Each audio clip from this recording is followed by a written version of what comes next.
L'objectif est d'abord de venir capter l'activité électrique à la surface du cortex, du cerveau, grâce à des implants qui ont été développés au CEA et qui permettent d'enregistrer cette activité électrique. Bonjour Guillaume Charvet. Bonjour. Vous êtes responsable du programme Interface Cerveau-Machine au CEA. Vous allez donc nous parler de cette première mondiale, ce dispositif incroyable qui a été implanté chez une personne paraplégique pour lui redonner l'usage de ses jambes, lui redonner la marche. C'est quasiment biblique comme scène. Vous pouvez nous expliquer comment ça fonctionne ? Alors effectivement, nous avons permis à une personne paraplégique de remarcher grâce à son contrôle cérébral, son simple contrôle cérébral, pour lui permettre d'avoir un contrôle plus naturel de ses pas. Alors l'objectif était en fait de restaurer le lien qu'il y a entre le cerveau et la moelle épinière. Donc c'est un lien qui a été rompu suite à un accident de vélo qu'il a eu il y a 12 ans, ayant entraîné une section incomplète de sa moelle. Et donc, en fait, dans le cadre d'une collaboration entre les équipes françaises du CEA de Grenoble et les équipes suisses de l'EPFL et du CHU de Lausanne, nous avons développé une technologie unique, une technologie d'interface cerveau-moelle épinière. Alors on parle beaucoup des implants cérébraux d'Elon Musk, etc. Et puis on voit que finalement, il se passe des choses également ici en Europe, des choses réelles qui se concrétisent véritablement. Il faut préciser que c'est donc un système qui est assez invasif, ça passe par la voie chirurgicale. Alors tout à fait, en fait, l'objectif est d'abord de venir capter l'activité électrique à la surface du cortex, du cerveau, grâce à des implants qui ont été développés au CEA et qui permettent d'enregistrer cette activité électrique. Avec des électrodes, il y a 64 électrodes qui enregistrent cette activité électrique à la surface du cerveau. On mesure des signaux de très faible amplitude. Les données sont ensuite transférées de manière sans fil grâce à des antennes, puisque ce système est totalement implanté dans la boîte crânienne. Et les données sont ensuite transmises de manière sans fil à travers la peau vers un ordinateur qui va les décoder en temps réel. Et l'objectif est ainsi de décoder les intentions de mouvement de marche du patient. Ces intentions sont ensuite converties en séquences de stimulation qui sont appliquées au niveau de la moelle épinière, donc une stimulation électrique qui va permettre de réactiver les muscles des jambes, permettant ainsi au patient de remarcher selon sa propre volonté. Alors, ça ressemble c'est quand même assez gros, c'est la taille une très grosse pièce de monnaie. 5 cm de diamètre. Ouais. Et donc ça, c'est implanté dans la boîte crânienne ? Exactement. L'objectif est de couvrir la zone corticale correspondant au mouvement des jambes, puisqu'il y a des zones précises dans le cerveau et c'est sur cette zone-là qu'on a placé les implants. Alors, on sait que le cerveau, effectivement, ce sont des impulsions électriques en permanence, mais comment capter ces impulsions et savoir qu'elles sont là pour faire fonctionner les jambes ? Je veux dire, comment est-ce que vous arrivez à identifier les signaux qui activent le mouvement des jambes ? Alors pour ça, en fait, on va utiliser des algorithmes basés sur des méthodes d'intelligence artificielle. Donc en fait, on va, pour interpréter cette activité électrique qui est générée lorsque le patient, par exemple, va penser à lever la jambe droite, il va falloir qu'on la convertisse ensuite en mouvement, en intention de mouvement. Et donc pour ça, en fait, on va utiliser ces algorithmes basés sur des méthodes d'intelligence artificielle pour faire le lien et comprendre cette activité électrique. Donc, qu'est-ce qu'on fait concrètement ? On va entraîner le patient, on va calibrer un modèle de décodage permettant d'interpréter cette activité. Donc, ce modèle de décodage, c'est quoi ? C'est tout simplement une table de correspondance entre l'activité électrique mesurée et l'intention de mouvement du patient. Et alors ensuite, ces informations sont transmises à la moelle épinière, c'est ça ? Alors, et ces informations, donc ces prédictions de mouvement qui ont été générées et donc identifiées par le modèle de décodage, sont ensuite converties en séquences de stimulation bien spécifiques permettant d'activer les muscles des jambes assurant et réalisant ainsi un mouvement de marche pour le patient. Est-ce que ça veut dire que le patient doit se concentrer, penser très fort à marcher, ou c'est pour lui aussi naturel que pour une personne valide? Alors au début, le patient, bien entendu, il a dû se concentrer pour réaliser ce qu'on appelle des tâches mentales. La tâche mentale, c'est par exemple lever la hanche droite, lever la hanche gauche, ou la jambe droite, la jambe gauche. Donc pour créer justement ce fameux modèle de décodage. Puis, au fil des entraînements, il s'est entraîné à répéter ces tâches mentales.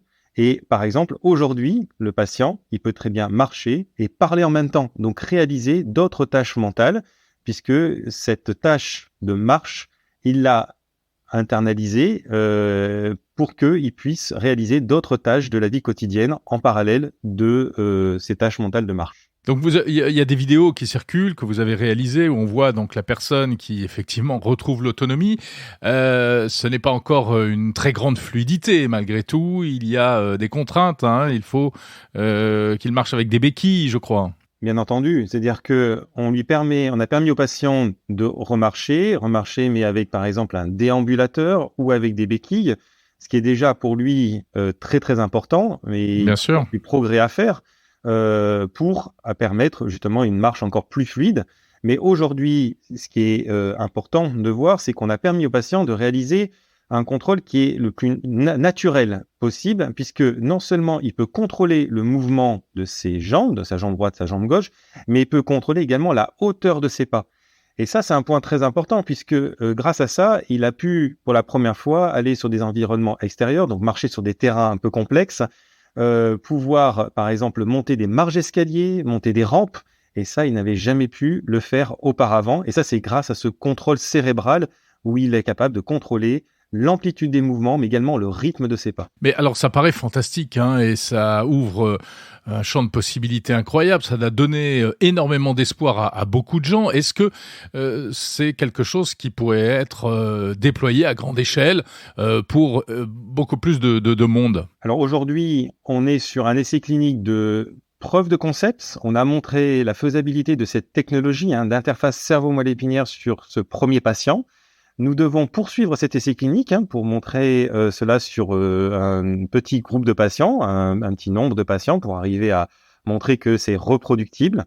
Et à l'échelle dans quelques années, il reste encore, à mon avis, encore plusieurs années de recherche pour fiabiliser le système et étendre les essais cliniques pour que, à terme, ce système puisse être utilisé par un plus grand nombre de patients. Et le futur, ça pourrait être quoi? On pourrait aller vers d'autres développements. À quoi vous réfléchissez aujourd'hui? Alors, on est déjà, bien entendu, à anticiper et préparer l'utilisation de cette technologie pour d'autres indications.